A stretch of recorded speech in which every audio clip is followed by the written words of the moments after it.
Solo Leveling won Anime of the Year over Dandadan, over Apothecary Diaries, over Frieren.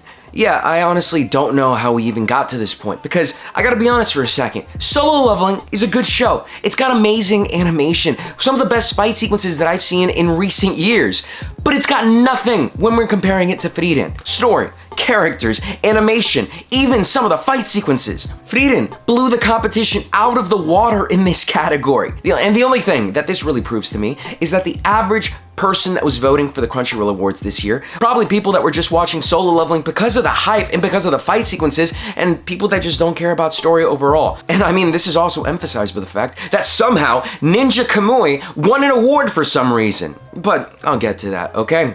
Because right now, we're talking about the 2025 Crunchyroll Awards. The kind of awards that I really do enjoy to just sit back and complain about, because what are some of these winners over here? This is Crunchyroll's yearly event where they try to make anime seem more bougie than it really is. That gives us this glamorous award ceremony so that it can break through a little bit more towards the mainstream. And while it's nice, I might be a little bit archaic in preferring just how low-key anime used to be some time ago. But again, it's nice that it's getting recognition.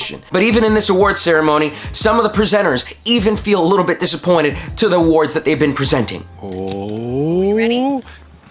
Sung Jin-woo from Solo Leveling. Oh, congratulations to Sung Jin-woo, and thank you so much. So I kind of want to jump in and talk about some of the winners that we got this time around, because there's some that I definitely do agree with, and others that I just feel they just got completely dead wrong. So why don't we just get started again by emphasizing that Anime of the Year award winner? Because Solo Leveling winning is so disappointing on so many different levels. Very few times do you get a series that feels like it is a completely transformative anime for the genre. Frieren is a breath of fresh air. It's something that you sit down and watch, and you feel like you're watching something important. You're watching the next Full Metal Alchemist, the next big name series that you're gonna get. Meanwhile, Solo Leveling is just the average generic power fantasy that we've gotten hundreds of times over. I mean, we've gotten dozens this year alone. Jinbu's story is cool to see because of how well it's animated, but it's not special in the slightest. It doesn't do anything really original. The most emotional scene in the entire series is probably Jinbu giving that medicine to his mother and her waking up. But then after that, I'll tell you, just from reading the manhwa itself,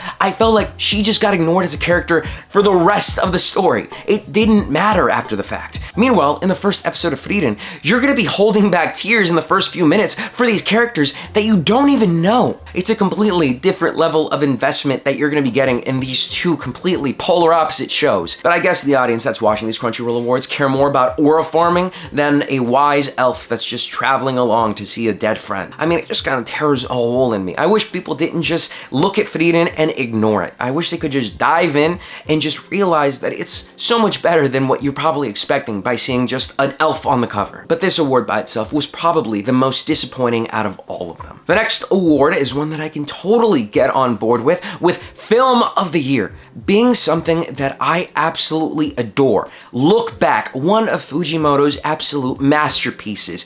I'm so glad that Look Back won this award because I feel like Fujimoto's one-shots are his best works. I'm sorry, Chainsaw Man, I absolutely love you as a series, but Goodbye Eri and Look Back are just completely revolutionary. This is the story of two girls that want to become a mangaka, and the entire atmosphere that we get in this movie is so good. I mean, the animation alone feels like a perfect adaptation of Fujimoto's work. I mean, the character designs look like they've been directly lifted off of his sketchbooks. When you're watching this movie, it feels like you're watching a true passion project. And after watching the movie, it's something that sticks with you for quite some time.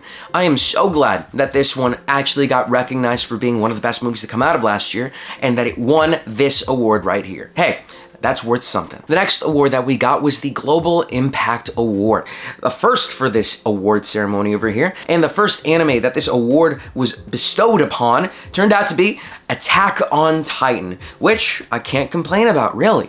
I mean, Attack on Titan is one of those series that I feel like is many new anime fans' first anime.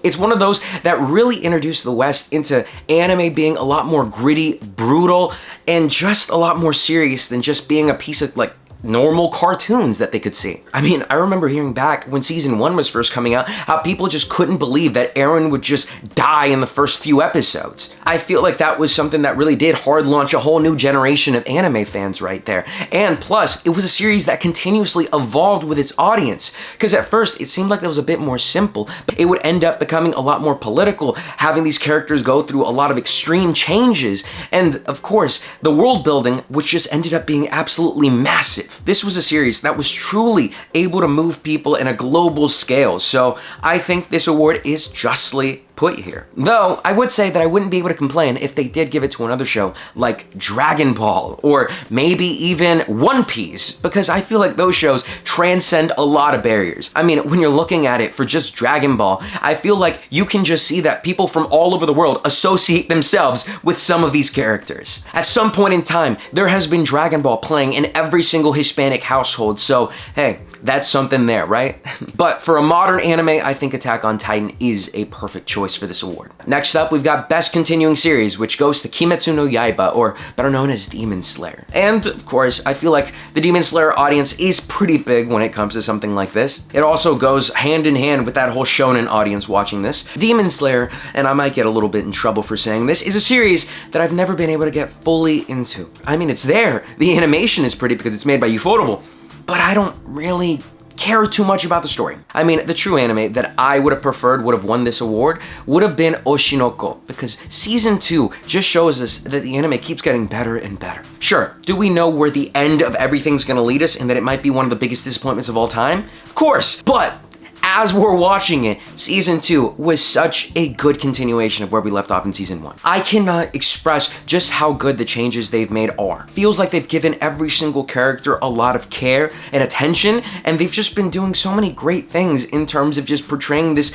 fantastic mystery overall. I get it why Demon Slayer won, the audience is huge, but I just feel like there could have been a different series here. Following this up, we've got Best New Anime Series, which again goes to Solo Leveling. And listen, okay, Solo Leveling, it can take this award, I'm okay with that, but this is the season where we got other amazing series like Dan Da Dan. If you want something that feels fresh, that feels new, that feels like a big punch in your face, like a wake-up call, Dan Da Dan is that. It is the definition of new in my opinion. I feel like every single week that I tuned in to watch an episode of Dan Da Dan, the music would just slap me across the face and just wake me up. Hearing Creepy Nuts' OP is something that I'm never gonna forget. And then we got that followed up by one of the most action-packed animes that we've gotten in such a long time. This colorful, vibrant world that we've got with ghosts and aliens is just so well done. And in comparison, I feel like that makes a series like Solo Leveling look a bit more drab and down. I mean, it makes it look more generic overall. And also, aside from Dan Da Dan, there were some other pretty good strong contenders as well, like Delicious in Dungeon, Apothecary Diaries, and Frieren. So this was a pretty big award, and it's just a little bit sad that, again, it goes to just Solo Leveling. But it's not as sad as Best Original Anime going to Ninja Kamui, because how the hell did that happen? This is a series that pretty much everyone ignored after it jumped the shark whenever they introduced those like weird cyborg characters or whatever that was. I mean, I feel like there's a bit of a push from like HBO or Toonami, whoever put it on this list, because I feel like not enough people really watched Ninja Kamui overall, and it really wasn't worth it. The series that in my opinion should have won this award would have been Jellyfish Can't Swim at Night. A series that's a little bit more low-key, a little bit more hidden because it's on High Dive and not a lot of people have High Dive, but it's a series about this group of girls in this visual band, so to speak. Like, it's something that it involves art, music, it's a whole collective that they've got. And it's a series that's got quite a bit of heart to it. I really enjoyed watching that slice of life show. And in terms of the level of enjoyment and what it all means, I feel like that had a ton more emotion and love behind it than Ninja Kamui ever could. It's shocking at all as to why Ninja Kamui was even nominated in the first place, but I mean, I guess here it is. Best Animation Award went to Demon Slayer. Makes sense. Ufotable is a studio that will never falter when it comes to making some of the most badass animation that you've ever seen. And while I don't really mess with Demon Slayer like that, I do understand why the fight sequences are that hype. That, and I'm always going to be partial to the fact that I love the Fate series, and they have some of the most incredible fight sequences in that anime. Or those anime, whatever you want to call it. But yeah, it's quite deserved. Even though when you're looking at things that are a little bit more different, Dan Da Dan is also also one that I would have considered for this category quite a bit. And of course, Frieren, of course. Best character design ended up going to Dan. Rightly deserved right there. I mean, just seeing Okarun transform into his turbo granny form, right there automatically shows you just how cool these character designs actually are. This whole series exudes a certain level of charm to it, and you're gonna love every single second these characters are on screen. There's not a single character in this that doesn't have a certain level of hype to them. And the character designs are also used in a way where it gets to also show character growth too, because Okarun changes his appearance as the series goes on. I think it makes sense as to why Dan won this award, because it does some pretty unique things when it comes to the entire scope of this. Best director ended up going to Keiichiro Saito, the director of Frieren-sama. That's a win, a huge win right there. Every episode of Frieren flowed seamlessly from the one before, and even if you showed someone like a little mini arc, I feel like that would be good enough to get someone to want to watch the series as a whole. The way that this series was adapted was so perfect. I cannot disagree with the vision that Saito had when making this project. I feel like the entire team behind Frieren absolutely nailed the tone when it came to making this rich fantasy world. And it's so cool that he was able to come up with something this good off of just working off of something that was also very good as well, which was Bocchi the Rock. So I mean, this guy's got a lot of range when it comes to directing anime, and it just shows how much care and passion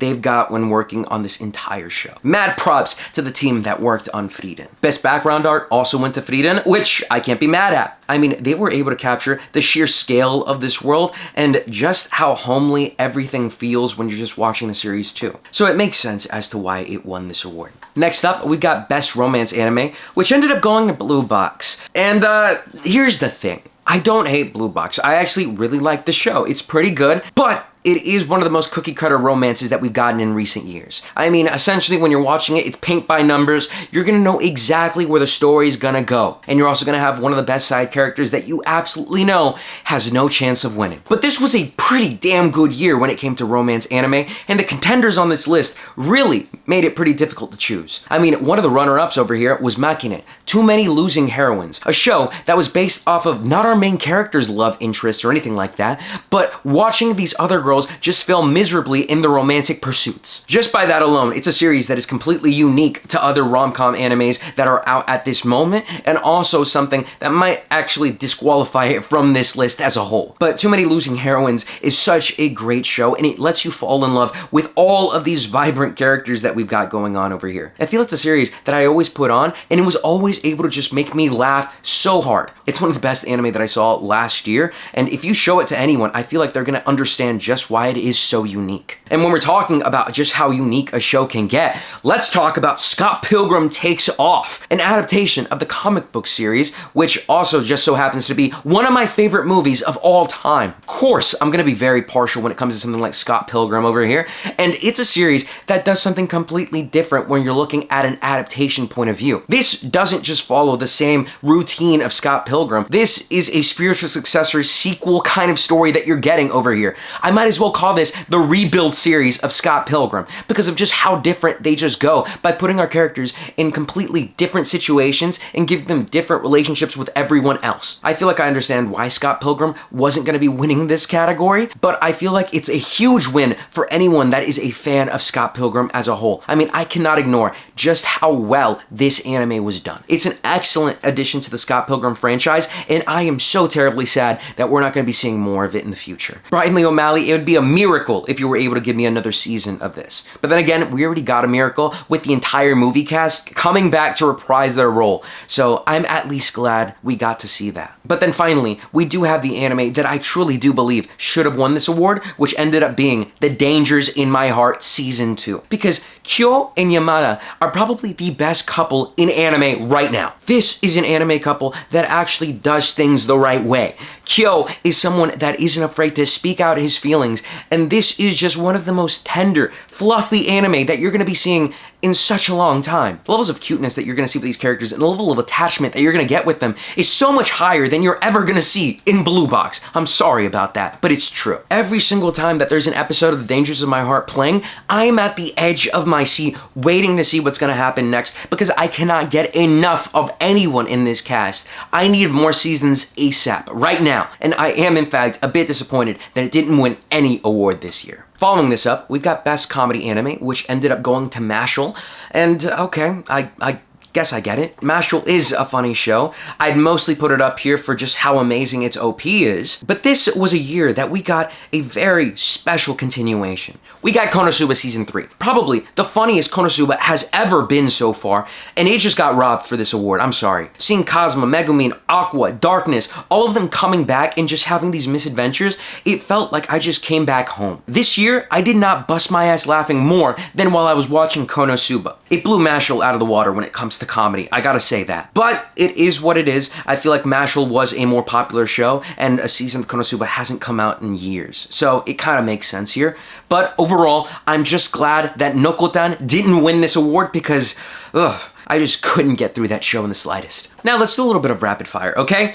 Best action anime, again, goes to Solo Leveling. Can't argue with that. I mean, again, that's one of its biggest merits. Solo Leveling does amazing fight sequences, so yeah, go ahead, give it this award. It actually makes sense here. Best Isekai ended up going to ReZero Season 3, which at this point, I feel like it was just a given. ReZero is just a cultural pillar when you're looking at just anime in general, so it makes sense as to why it won the award, even though my 2 cents, I would have given it to Konosuba. I feel like it was the stronger isekai this year. And I feel like this next thing I'm going to say is a little bit more controversial too. I feel like Mushoku Tensei could have been a contender as well because of how good it's been. Yes, I understand the controversy and where everything comes from, but just as a piece of anime, I think it was pretty good there too. Best drama ended up going to Frieren.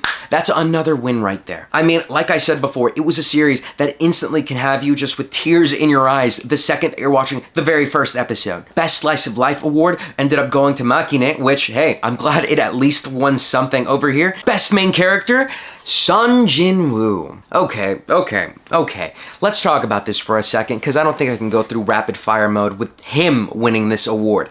Sun Jin-woo's entire character is him just losing his humanity, losing his entire personality. I mean, by the end of it, he's got no real personality. So you're telling me a guy that actually has no personality won best character. That's just completely wrong in this case. This guy, all he has is just aura. That's it. There's very little character development that he has that actually matters. There's very little of anything that he gets that actually matters. This entire story is just a power fantasy, and he's just ends up being in the center of it all. There are so many other characters that justly deserve this award. I mean, if you're looking at Dandadan over here, they're nominated twice for it. Both Okarun and Momo were so electric to see come on screen, and they got some very different personality traits overall. I mean, these guys are incredibly quirky. Just show anyone one episode of Dandadan, and both of these characters are gonna have triple the amount of character growth, development, character just overall than Sun Jin-woo. Another character on this list that I feel like could have won this too is Mao Mao from The Apothecary Diaries, a series